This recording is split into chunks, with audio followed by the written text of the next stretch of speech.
Hello नमस्कार दोस्तों, स्वागत है आपका अपने यूट्यूब चैनल उज्ज्वल दृष्टि में।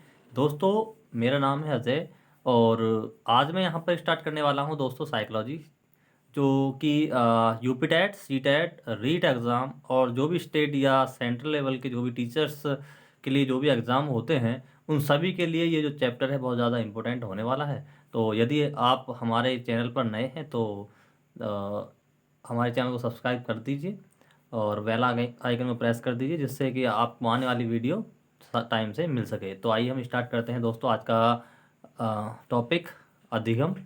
अंग्रेजी में यहाँ हम कहते हैं लर्निंग, कहते हैं। लर्निंग मीन्स क्या है दोस्तों? सीखना या फिर सिखाना।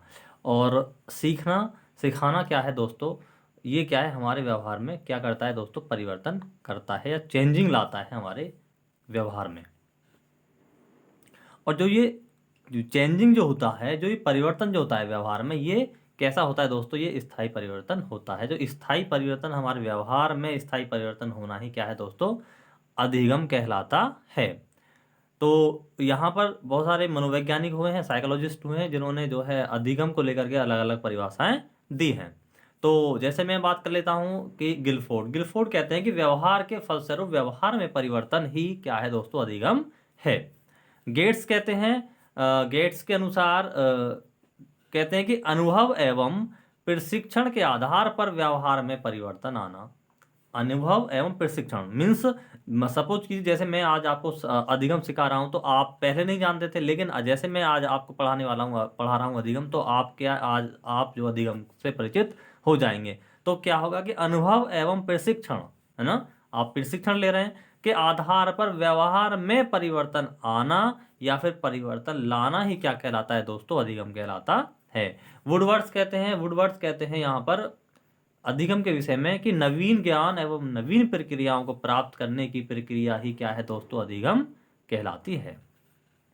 काल्विन के अनुसार पहले से निर्मित व्यवहार में अनुभव, है ना, पहले से निर्मित क्या है? व्यवहार में अनुभवों द्वारा परिवर्तन को हम क्या कहते हैं दोस्तों? अधिगम कहते हैं।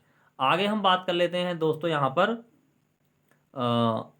स्किनर स्किनर क्या कहते हैं दोस्तों? स्किनर कहते हैं कि सीखना व्यवहार में उत्तरोत्तर सामंजस्य अनुकूलन की प्रक्रिया है। क्रो के अनुसार आदतों, ज्ञान तथा अभिवृत्तियों का अर्जन ही क्या है दोस्तों? अधिगम कहलाता है। हमारे आदत में परिवर्तन होना, हमारे ज्ञान में विकास होना, है, हमारी बातचीत के ढंग में परिवर्तन होना, ये सब क्या है दोस्तों? ये ही हमारा अधिगम है। मीन्स यही हमारी लर्निंग कहलाती है।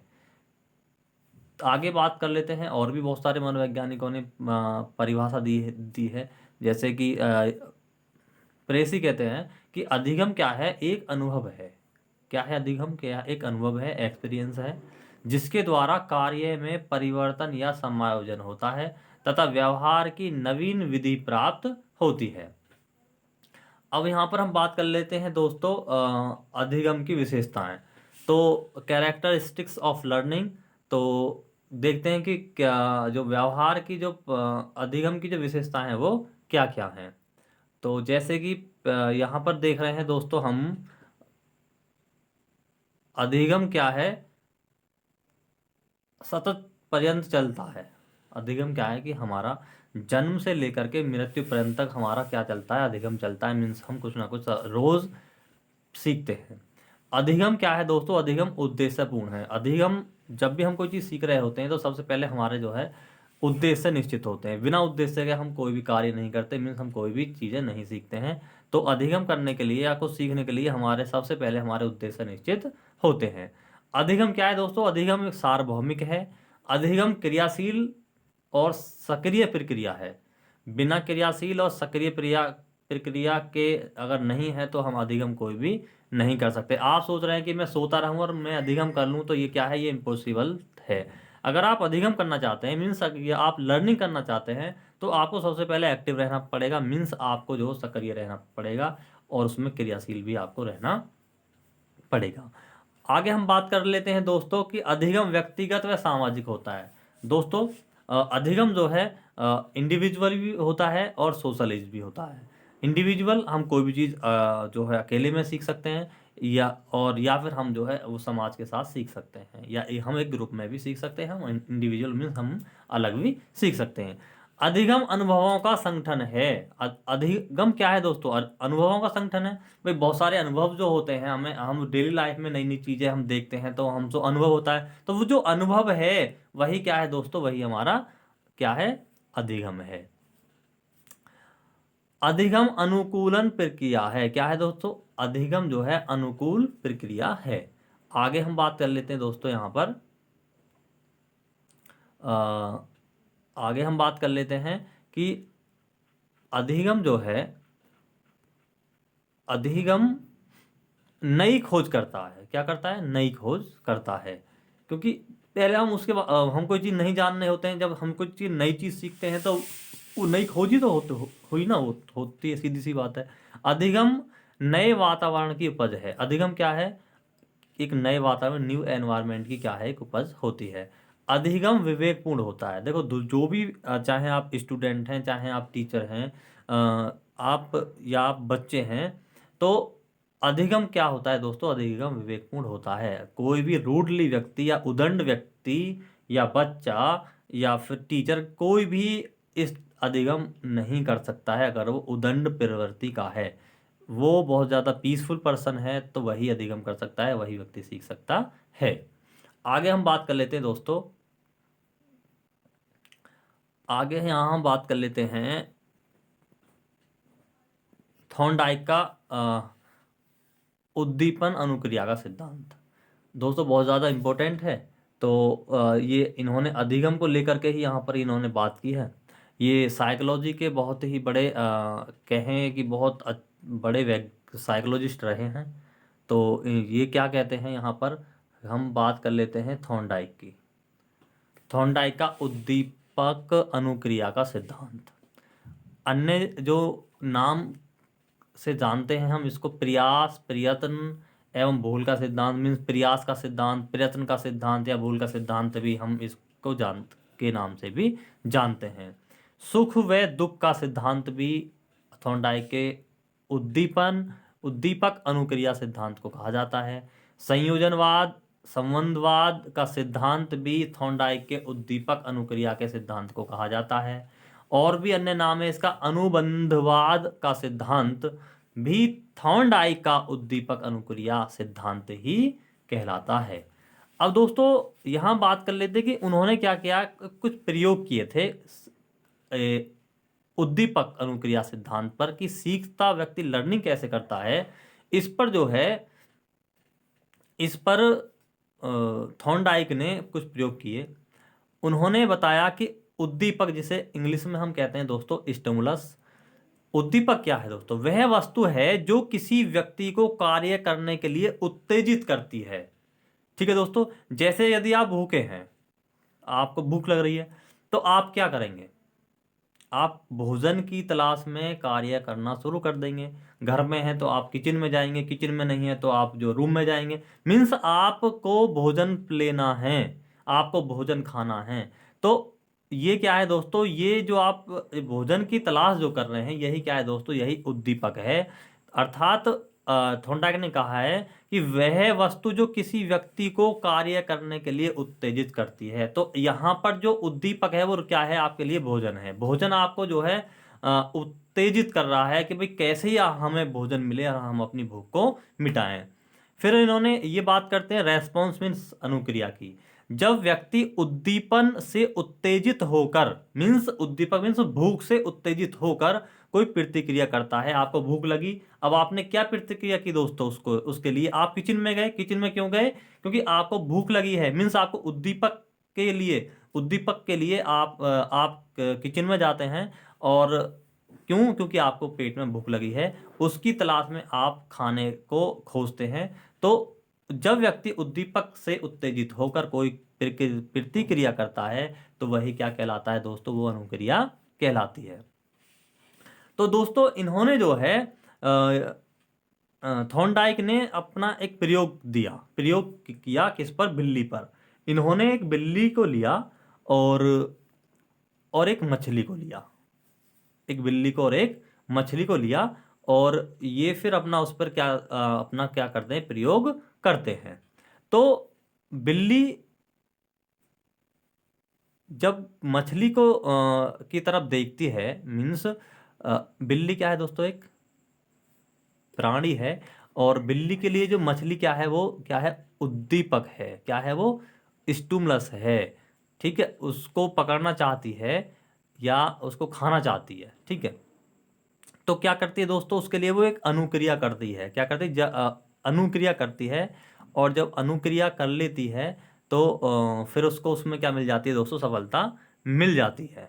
ठीक है, तो यहाँ पर हम बात कर लेते हैं एक बिल्ली को एक बॉक्स में क्या किया जाता है दोस्तों, बंद कर दिया जाता है, और उसके सामने जो है एक मछली को रख दिया जाता है।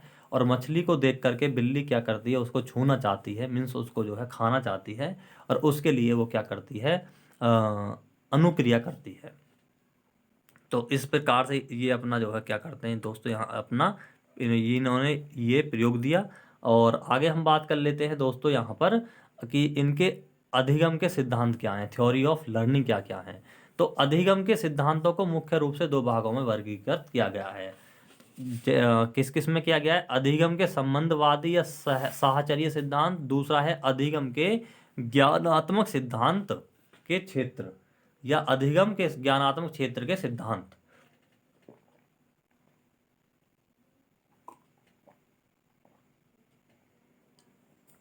तो हम यहां बात कर लेते हैं। तो थॉर्नडाइक का उद्दीपक अनुक्रिया सिद्धांत और अधिगम के ज्ञानात्मक क्षेत्र के सिद्धांत में गैस्टाल्ट वादियों का अंतर्दृष्टि सूझ का सिद्धांत है। इन्होंने क्या किया है, अधिगम के सिद्धांतों के मुख्य दो भागों में वर्गीकृत कर दिया है। पावलोव का शास्त्रीय अनुबंधन का सिद्धांत और गैने का अधिगम सोपानकी का सिद्धांत। स्किनर का क्रिया प्रसूत अनुबंधन का सिद्धांत और बंडूरा का सामाजिक और अधिगम सिद्धांत। हल्का प्रबलन, जिन्हें रीइंफोर्समेंट भी कहते हैं, का सिद्धांत, और कर्ट का लेविन का संज्ञानात्मक क्षेत्र सिद्धांत। आगे हम बात कर लेते हैं गुथरी का समीपता अनुबंधन सिद्धांत और टालमैन का चिन्ह का सिद्धांत।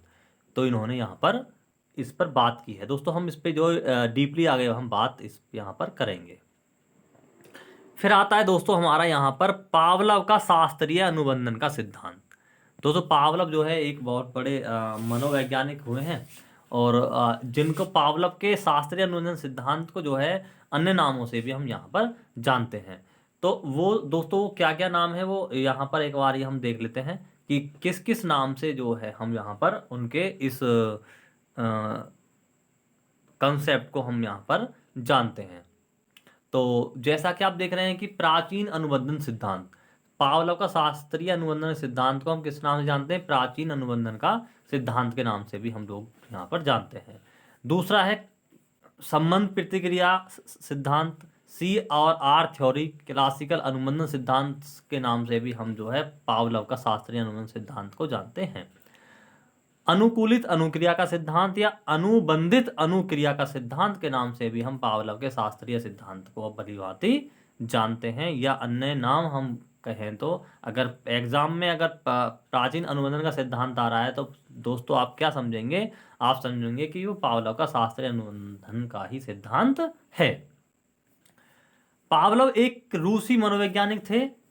इस सिद्धांत को उन्होंने 1904 में दिया, जिसके लिए इस सिद्धांत के ऊपर उन्हें जो नोबेल पुरस्कार भी उन्हें दिया गया 1904 में। तो उनके लिए, पावलोव के लिए ये बहुत बड़ी उपलब्धि मानी जाती है। अब क्या है दोस्तों, सिद्धांत क्या, किस तरह से ये सिद्धांत काम करता है, हम इस पर थोड़ा सा डीपली से देख लेते हैं। दोस्तों जैसा कि आप देख रहे हैं कि स्वाभाविक उद्दीपक भोजन है। ठीक है, जो स्वाभाविक उद्दीपन है वो क्या है दोस्तों, वो भोजन है। और स्वाभाविक अनुक्रिया जो है वो क्या है दोस्तों, हमारी लार है। मीन्स एक, उन्होंने एक डॉगी लिया, मीन्स एक कुत्ता लिया, और उसको क्या किया, एक कटघरे में बंद कर दिया। ठीक है, अब उस कटघरे में, जाल में बंद कर दिया कुत्ते को, और सामने क्या रख दिया दोस्तों, उसके भोजन रखा। तो भोजन रखा तो भोजन को देख करके कुत्ते के मुंह में क्या आई दोस्तों, लार आई।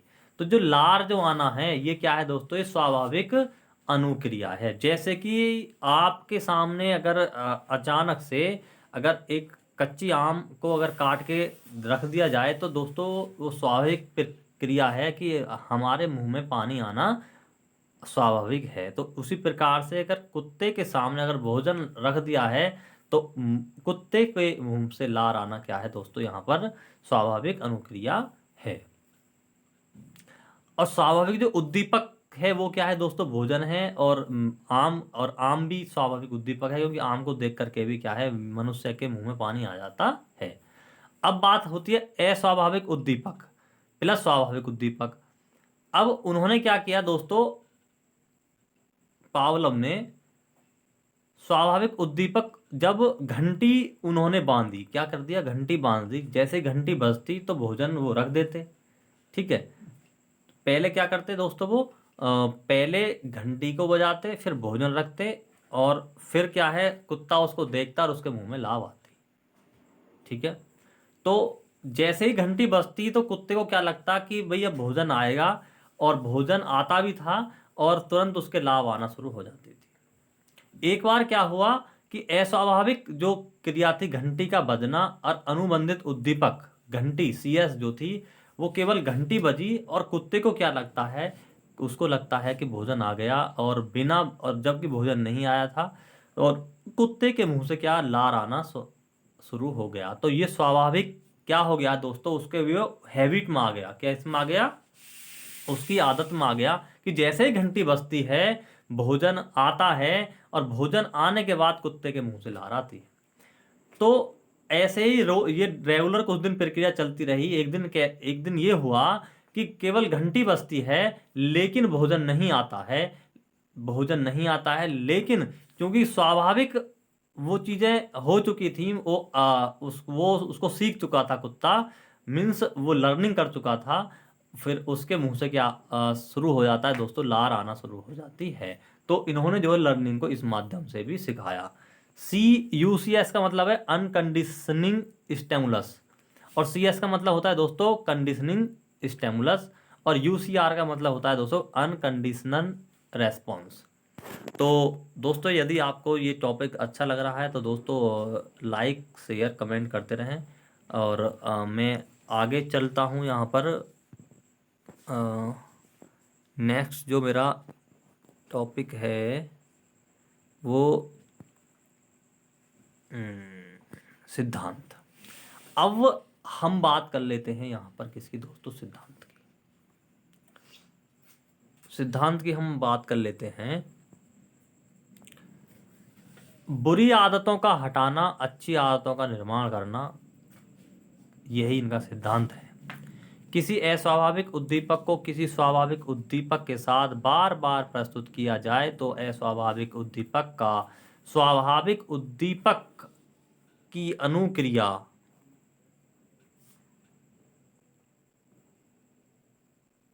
से संबंध जुड़ जाता है, तथा बाद में केवल अस्वाभाविक उद्दीपक प्रस्तुत करने पर प्राणी स्वाभाविक अनुक्रिया करने लगता है।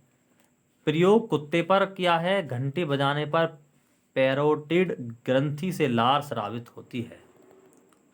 यहाँ पर दोस्तों आप देख रहे हैं जैसे कि कुत्ता है और उसको जो है एक विशेष प्रकार के इंस्ट्रूमेंट से उसको जो है बांधा हुआ है, और उसके गले में एक नली लगाई गई है जिसको पैरोटिड ग्रंथि से लार स्रावित जो होती है उसको यहाँ पर देखा गया है। तो यहाँ पर हम बात करें समर्थन, इनके सिद्धांत का समर्थन वाटसन ने किया है। प्रयोग जो है सफ़ेद चूहों पर खरगोश प्राणी द्वारा 1920 में अपने ही 11 माह के पुत्र अल्बर्ट पर इन्होंने किया था इस प्रयोग को। शैक्षिक महत्व क्या है दोस्तों इसके, इसके जो शैक्षिक महत्व है, शिक्षण में दृश्य सामग्री का प्रयोग किया है। पुनरावृत्ति पर बल एवं उसके आधार पर अनुबंधन स्थापित करने पर बल दिया है। भाषा को सीखने व सिखाने में विशेष उपयोगी है। यांत्रिक तरीकों से सीखने पर बल देता है।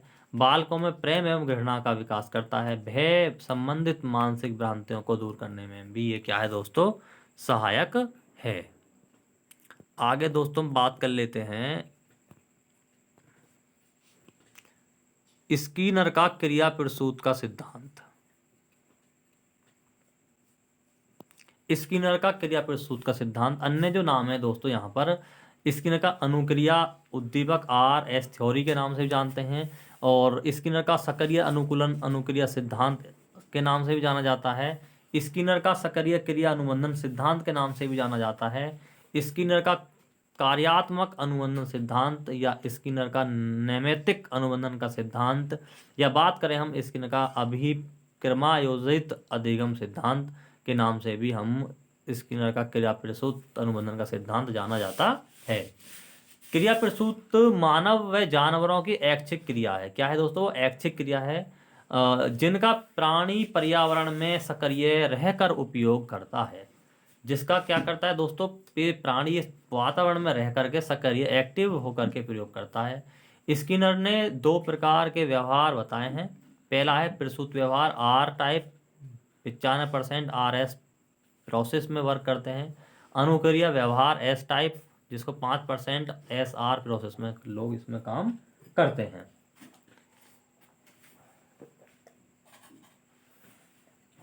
सिद्धांत क्या है दोस्तों, देख लेते हैं।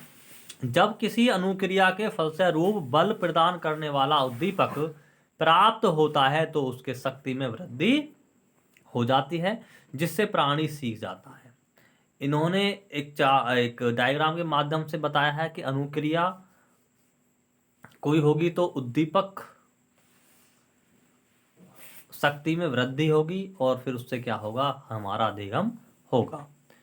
प्रयोग इन्होंने किया दोस्तों चूहे पर, स्किनर जिसको स्किनर बॉक्स भी कहते हैं, कबूतर पर भी इन्होंने प्रयोग किया क्रिया प्रसूत अनुबंधन। स्किनर ने इस तरह अपना प्रयोग किया। ठीक है, तो दोस्तों आगे हम यहाँ पर बात कर ले कल हम बात करने वाले हैं दोस्तों गेस्टाल्टवादियों का अंतर्दृष्टि सूझ का सिद्धांत पर हम लोग यहाँ पर बात करने वाले हैं। तो दोस्तों कल हमारा जो चैप्टर रहेगा वो रहेगा गेस्टाल्टवादियों का अंतर्दृष्टि सूझ का सिद्धांत, जिसे समग्रवाद का सिद्धांत, पूर्णकारवाद का सिद्धांत या अंतर्दृष्टि सिद्धांत, इनसाइट थ्योरी भी कहते हैं, जिसे गेस्टाल्टवादी सिद्धांत भी कहते हैं। तो हम कल इस पर बात करेंगे। तो यदि आपको हमारा ये आज की क्लास अच्छी लगी है तो दोस्तों लाइक शेयर कमेंट करते रहिए, और दोस्तों देखते रहिए आपका अपना यूट्यूब चैनल उज्ज्वल दृष्टि, और जुड़े रहिए, स्वस्थ रहिए, घर पर रहिए, और अपना ख्याल रखिए, अपने पेरेंट्स का ख्याल रखिए, और मिलते हैं दोस्तों कल एक नई क्लास के साथ। तब तक के लिए नमस्कार।